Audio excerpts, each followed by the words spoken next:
우리가 5.16 박정희 대통령 혁명을 생각하면은 목숨을 걸고 무혈 혁명을 했는데 여러 가지 생각하는 점이 많죠. 우리가 박정희 대통령이 18년 재임 동안에 이 현대 국가로서의 기초를 닦았다는 게 가장 큰 것 같고, 또 우리 국민들이 가지고 있었던 그 패배의식, 해도 안 된다, 우리는 그런 거야, 이런 의식을 바꿔서 하면 된다는 요즘까지 나오면은 그 갖고 분이지 않습니까? 우리 공화당도 그런 것 같아요. 우리 공화당도 여러 번의 어려운 과정을 겪으면서 우리는 이렇게 정의롭게 당당하게 진실 싸움을 했는데 우리는 왜 이렇게 안 될까? 라는 부분에 있어서는 여러 가지 문제가 있겠지만은 그게 대한민국 정치의 한계다. 여러분들이 이제 대한민국 정치가 좀 더 진일보된 그런 상황으로 가기 위해서는 국민들이 정치에 대한 관심이 많아서 되는 게 아니더라. 우리나라 국민이 정치에 대한 관심은 많은데 아무튼 권력지향적이다. 특히 보수 쪽은 권력지향적이다. 예, 실은 어떠한 경우에라도 정상적인 나라에는 나라의 이 가치라는 거 있잖아요. 정체성, 또 진실과 정의라는 게 무너지면 그 나라가 아니잖아요. 그냥 이 국가로 형성되어 있는 국가 질서가 없는 나라, 그것은 대한민국이 무너지는 그러한 상황이 온다. 앞으로도 그럴 거예요. 아마 이 박근혜 대통령 탄핵 문제가 옳고 그름이 뒤집어졌고, 불의가 정의를 뒤집었고, 또 도다리 같은 그런 눈치 보는 자들이 살아남는 나라, 이런 나라는 저는 올바른 대한민국이 아니고, 그래가지고는 자유통일을 할 수가 없다, 이래 보는 겁니다. 그래서 여러분들이 그동안에 8년간의 여러분들의 투쟁이 굉장히 값어치 있었고, 또 꺼져가는 그 태극기의 애국 그 동지들의 열정을 우리가 다시 일으켜서 윤석열 정권도 들어오는 계기가 됐지만은, 또 결국은 만들어 놓고 나니까 또 뭐 차선이 아니고 차악을 뽑아 넣었으니까 방법이 없는 거예요. 그래서 우리나라도 박정희 대통령 같은 지도자가 다시 나와야 된다. 다시 나와서 대한민국의 정치 그림을 한번 바꿔야 될 필요가 있습니다. 제가 말하는 것은 자유민주주의 체제라는 거, 자유시장 경제라는 거, 또 자유통일이라는 우리 헌법적 가치를 기준으로 해서 바꿀 수 있는 건 다 바꿔야 된다. 저는 그렇게 보는 겁니다. 제가 한동훈 위원장에 대해서 상당히 비판적이지만은 정치는 그렇게 쇼를 하는 게 아니에요. 10,000명, 우리나라에 5천만 중에 10,000명이, 10,000명이 아니고 몇천 명이 사는 그러한 집에서 호화호위하고 그렇게 떵떵거리고 사는 사람이 서민을 어떻게 합니까? 말로 들어서 시장 한두 번 간다고 서민을 아는 게 아니잖아요.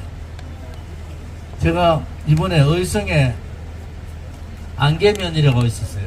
의성 안개면에 가서 서명운동 했던 분들 손 한번 들어 보실래요?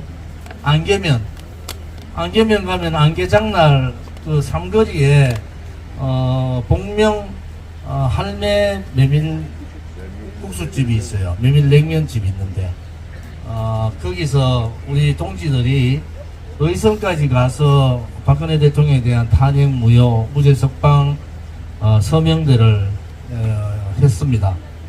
제가 거기 가서 눈물이 팡 돌더라고요.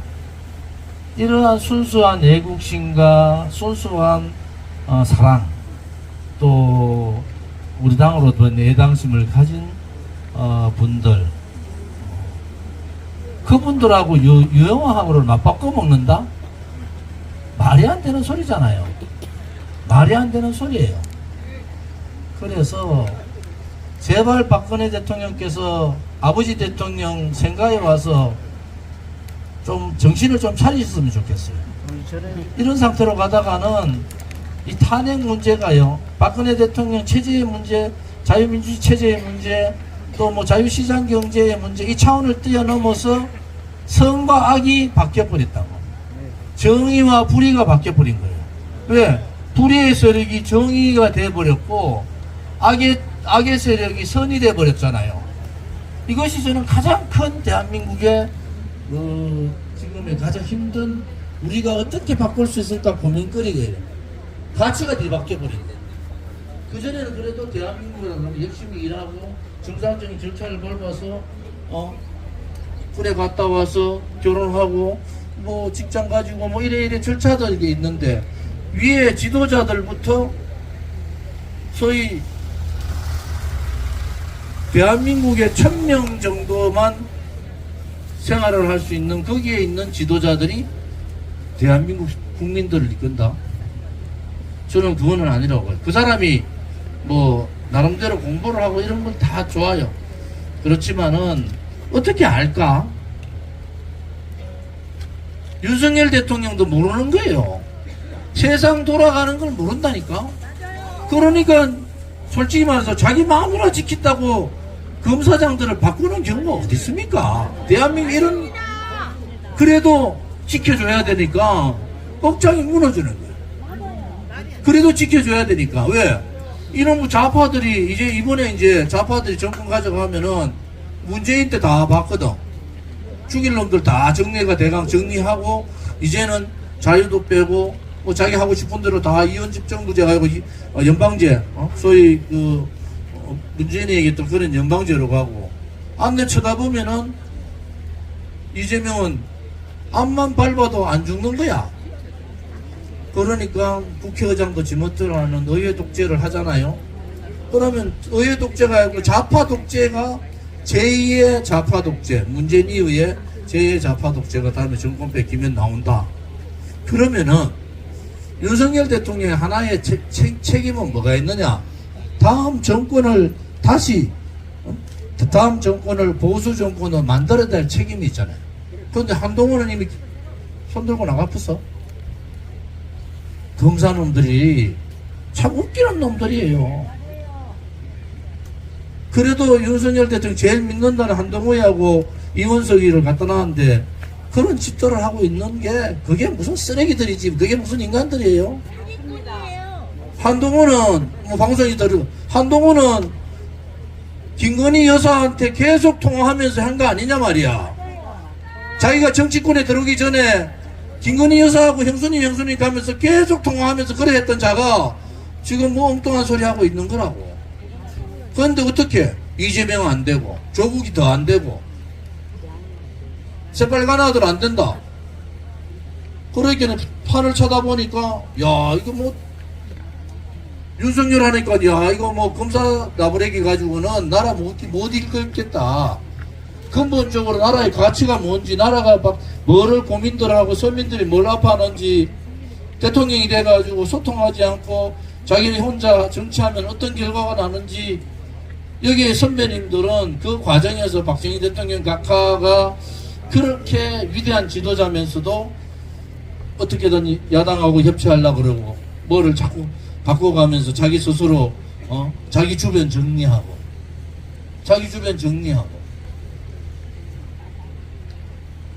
보수는 사람이 없는 게 아니라 사람이 있다니까요. 대한민국의 보수는 아무리 없어도 55% 60%는 보수예요. 중도라고 자꾸 얘기하는 사람들 그거 자꾸 현혹시키는 거라고.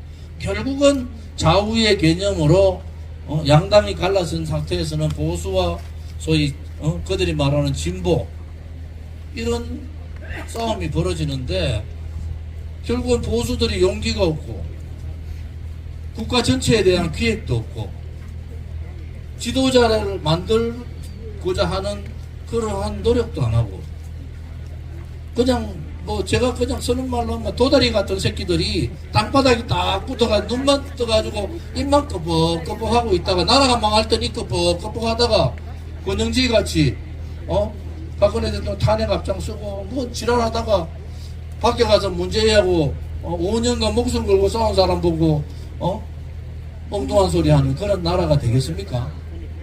안 됩니다. 그러면 어떻게 해야 되느냐는 거예요.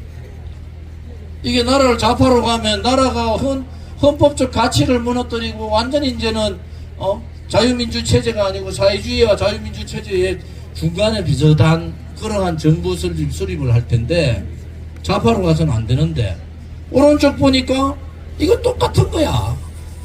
똑같은 거. 자본주의 사회에서는 돈을 가진 게 나쁜 게 아니에요. 나쁜 게 아닙니다. 열심히 해서 정상적으로 돈을 버는 거는 자본주의 사회에서는 당연한 거예요. 우리나라는 그걸 인정하잖아요, 헌법적으로. 단지 검사하면서 마누라 자덕고 검사하면서 대한민국의 최고의 아파트, 우리는 상상도 못하는 그런 아파트에 사는 사람이 대통령 하겠다고 나오는 자체가 저는 잘못됐다는 걸 보는 겁니다. 잘못됐다. 그 사람이 시장 가가지고 오뎅 하나 사 먹는다고 서민들이 뭘 어렵게 생각하고 대구가 부산에 어떤 문제가, 수도권에 어떤 문제가, 이게 그 사람들이 하느냐. 그거 한동훈이 하려면은 20년 정치판 해봐야 합니다. 해놓으면 뭐하냐 또. 한동훈 해놓으면 뭐합니까? 기독권의 나라가 되는 거야. 기독권의 나라가. 자기 기독권의 나라 25년간 형님 가면서 한 줄 타고 선배님 모시던 윤석열이 지 권력 앞에서는 바로 돌아서는 게 권력 가진 기독권자들의 속성이란 말이에요. 자기 기독권을 가진 자는 속성 아닙니까? 그렇게 이 기독권 가진 자들이 또다시 기독권을 지키기 위해서 저끼리 리그를 만들어 가지고 하는 거는 이건 안 된다. 그러면은 역으로 보니까 아니 그러면 우리 공화당은 선거도 치르고 맨날 지고 국회의원도 한 명 못 되고 뭐 우리 공화당 당원도 비례대표 안 찍어주고 뭐 이런 비참한 상황이 오는데 어찌해야 되냐. 아이고 막 좋은 집 우리 막 집사람 말대로 아이고 바보 같은 짓을 그렇게 오래 하셨습니다. 서방님 아이고 바보 같은 짓을 그렇게 오래 하셨어요. 마음이 없는 얘기를 하는 거야. 제가 100일간 여러분들과 놉시다. 그러면서 고민해 봅시다 하는 얘기는 바로 이 시점이지. 바로 요점이에요, 요점. 자, 우리가 어떻게 해야지 될까? 이제 민주당은 이재명 독재 체제로 들어가 버렸어요. 당 독재, 의회 독재가 4년간 갑니다. 그러면 윤석열은 소위 문재인이나 이재명을 집어넣을 수 있을까 없을까?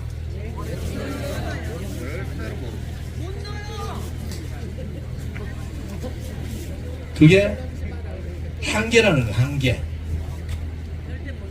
근데 제가 예상할 때는 이혼집정부제로 뭐 갈 거다 이런 생각을 했는데 뭐 솔직히 말씀드리면은 윤석열 정부가 보수 중에서 돌파할 수 있는 사람이 누군가 그 고민을 해야 되는 거예요.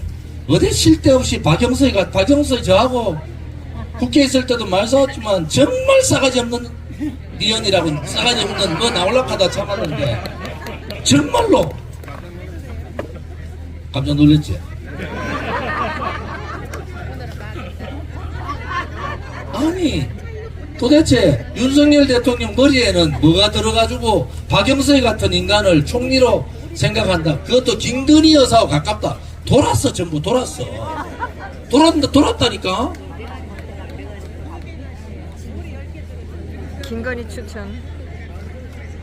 여러분 제가 지금 말씀드린 것은 대한민국에 지금 위기가 온 거는 사실이잖아요. 우리도 현수막에 뭐라고 적어놨어요. 박정희 대통령 각하여 5.16 혁명정신 개성하여 위기의 대한민국 지켜내자. 오늘 현수막 제목이. 자 여러분 우리가 그 40일 지났잖아요. 총선 끝나고 아직 60일 동안 생각할 여유가 많은데 우리 변성근 부총장이나 배내령 부총장 그 다음에 송영진 실장이 또 저 낚시하는데 또 와가지고 보니까 아무도 없는데 강 앞에 혼자서 딱 앉아있는 거 보니까 기가 막히겠죠. 근데 저 혼자 여러 가지 진짜 고민을 많이 하는 겁니다. 우리의 가치를 어떻게 형성해 나갈 거냐, 우리가 가져가는 지향점을 어떻게 할 거냐, 그러면은 국민의힘하고 합당은 어떤 식으로 갈 거냐, 또 합당이 안 되면 국민의힘이 지금 국민으로부터 신뢰를 잊은 건 사실이니까 조금 국민들한테 신뢰를 얻을 수 있는 그 선을 우리가 넘어가야 되는데, 그 선을 넘으려면은 우리 당원들의 내려놓음이 굉장히 중요하다. 내려놓음이. 그 당원들의 내려놓음이 굉장히 중요하다. 그래서 보수 국민의힘을 대신할 수 있는 새로운 보수 정당을 만들 수밖에 없지 않느냐. 2년 내에 그 틀을 내년 6월 달까지는 그 틀을 만들고, 그 다음에 1년 6개월 동안에 그걸 만들어서 뭐 이준석 개혁신당 이런 게 아니고 실질적으로 오른쪽에 보수 중에서 정신 똑바로 박힌 정치인들이 있단 말이에요. 이 사람들을 중심으로 하나의, 우리 공화당을 중심으로 해서 하나의 당을 만들면은 뭔가 바꿀 수가 있는데, 그러려면은 뭐 우리 공화당이 머리부터 발끝까지 다 내려놔야 돼. 다 내려놔야 돼. 그래야지 새로운 정치를 우리가 조원진 한 사람이 아니고 새로운 정치를 할 수 있는 사람을 모아서 새로운 가치를 가지고 새로운 정치의 길을 한번 가볼 수 있지 않겠느냐. 그런 고민들을 박수 칠 게 아니고 그런 고민들을 하셔야 됩니다. 어떨 때는 막 이래요. 대표님, 우리 공화당 놔두고 혼자 국민의힘 들어가서 혼자 국민의힘 들어가가지고 혼자 막 싸워가지고 어쨌든 하면 됩니다. 뭐가 되긴 뭐가 됩니까? 우리 공화당 동지들이 얼마나 그 정의롭고 용기 있고 당당하고 정말 깨끗하고, 정당이 제가 그러잖아요. 우리 공화당 같은 정당, 민주들이 만든 정당, 우리 실질적으로 정의로운 우리 국민들이 만든 정당은 그 건국 이후에 처음이에요. 사실은 이렇게 8년간 유지된다는 게, 여러분들이 엄청난 일을 해놨는데 이제 조금 더 공부들을 좀 더 해야 되겠다. 그래서 제가 총선 끝나고 첫 실국장 회의에서 김문현 박사는 우리 실국장들, 부총장들한테 얘기한 게 연구원에서 좀 더 일거리를 좀 많이 만들어서 우리는 나름대로 교육도 하고 한다고 했는데 아직도 정당과 시민단체의 개념을 잘 모르시는 거야. 아직도 우리 공화당이 왜 극우가 아닌가를 잘 몰라요. 아직도 왜 우리가 좌파들하고 저렇게 목숨 걸고 싸웠는가? 왜 싸웠는가? 왜 우리가 박근혜 대통령의 탄핵돼서 탄핵 무효나 무죄 석방 투쟁을 했는가? 이런 거에 대한 약간 이제는 공부들을 좀 더 합시다. 그래야지 뭐 바깥에 사람들이 들어와도 우리 공화당을 보고 배우지 않겠습니까? 그래서 여러분들이 나름대로 지금 여러분들 중에서도 뭐 정당, 우리 당명에 대해서 이런저런 생각을 많이 하시고, 아까 우리 장로님 말씀은 뭐 국민 뭐라 하던데, 그런 뭐 정당 이름도 생각하고 하는데 바꿔야 됩니다. 강령도 바꿀 거고요, 당령도 바꿀 거고, 여러 가지 이 작업들이 이루어지면서 어떻게 그 사이에 또 황우여 비대위원장한테 합당 문제를 얘기를 했어요. 고민을 해야 된다. 당신들 우리가 8년간 싸워보니까 국민의힘 가지고는 못 싸운다. 국민의힘 가지고는 솔직히 말해서 국민의힘 국회의원 중에 나가서 목숨 걸고 싸울 사람 없습니다. 왜 없는지 아세요? 첫째는 용기도 없고 정의감도 없고 없는데, 또 하나는 뭐가 없느냐? 그렇게 목숨 걸고 조원지 싸울 때는 많어. 조원지 싸울 때 국회의원 떨어져 버렸다. 그거 뒤집지 않으면은 이제 안 싸우는 거예요. 그걸 뒤집어야 된다니까. 우리가 들어가서 뒤집어야 된다니까. 그래서 아직 7월 말까지는 시간들이 많으니까 당명 뭐 저한테 개인적으로 이런 거 하지 마시고, 나는 이런 당명을 나는 했으면 좋겠다 하는 거 공카에 그냥 본인이 생각하신 뜻을 적어가지고 올리시면 됩니다. 그냥 뭐 나름대로 그런 당명, 그 다음에 우리 공화당의 강령, 정체성, 가치, 우리가 가고자 하는 지향점, 또 우리가 어떠한 절차를 밟아서 좀 더 새로운 정당으로서의 면모를 갖출 거냐, 그것은 연대를 하든 사람을 모아서 새로운 신당 창당하는 식의 새로운 장당을 하든 아무나 합당 구도로 가든 그런 구도들은 고민들을 많이 해주시기를 바랍니다. 서울에서부터 비가 내려오니까 여러분들이 가시면 대전쯤 가기 전에 비를 만나실 것 같아요. 오늘은 이 정도로 정리를 할게요. 자, 그러면은 오늘 우리 5.16 혁명 기념 행사를 이것으로 마치도록 하겠습니다. 고맙습니다.